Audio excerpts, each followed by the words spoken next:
પાલનપુર જિલ્લા પંચાયતમાં ધડાકા સાથે સ્લેબ ધરાશય થતા હડકંપ મચી છે। કચેરી શરૂ થવાના સમયે ત્રીજા માળનો સ્લેબ ધરાશય થયો હતો। અચાનક ધડાકા સાથે સ્લેબ ધરાશય થતા જિલ્લા પંચાયત કચેરીમાં ખળભળાટ મચ્યો છે। કચેરીના સમયે સ્લેબ ધરાશય થયો હોવા છતાં સદનસીબે મોટી જાનહાનિ ટળી હતી। ધડાકા સાથે સ્લેબ ધરાશય થતા તમામ કચેરીઓના કર્મચારીઓમાં ભય જોવા મળ્યો છે। કચેરીમાં ફરજ બજાવતા કર્મચારીઓ સહિત અરજદારોમાં ભય છે। અગાઉ પણ 2 વાર સ્લેબ તૂટવાની ઘટનાઓ બની ચૂકી છે। જિલ્લા પંચાયતનું મકાન જર્જરિત હોવા છતાં કચેરીઓ ચાલુ રખાતા કર્મચારીઓમાં ભયનો માહોલ। જેકેસી ગુજરાતી સાથે ભરત ઠક્કર ડીસા। અચાનક ધડાકાભેર પડી ગયો છે। બિલ્ડિંગ છે, અનેકવાર તેનું રિનોવેશન કરવાની વાત હતી। અરજદારો અને કર્મચારીઓ અહીંયા કામ કરતા રહે છે, શું કહેશો?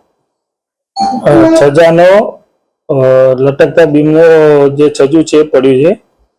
સ્ટ્રક્ચરલી કોઈ એવું મેજર ડેમેજ નથી અને જે બીજા જે પણ હજી એવા વીક પોર્શન હશે અમે 1-2 દિવસમાં ટૂંક સમયમાં એને તોડીને સરખા કરી દઈશું। અત્યારે જે પ્રકારે સ્થિતિ સર્જાઈ છે, સ્લેબ પડ્યો છે, કોઈ જાનહાનિ નથી, પરંતુ કોઈ જાનહાનિ થઈ હોય તો જવાબદારી કોની?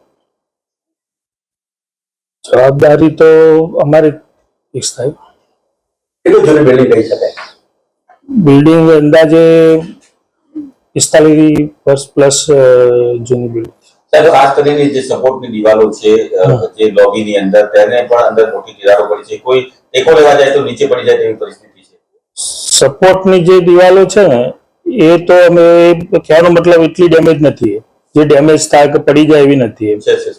અને છજાવાળા જે ભાગ છે થોડા ઘણા ડેમેજ એ હું તોડી નાખીને રિપેર કરાવીશ। બિલ્ડિંગ તોડવાની કોઈ પરમિશન આપી છે કે એવું કઈ છે? બિલ્ડિંગ નવું બિલ્ડિંગ બનાવવાનું છે, એટલે એક બિલ્ડિંગ તોડી નવું બનાવવાનું છે।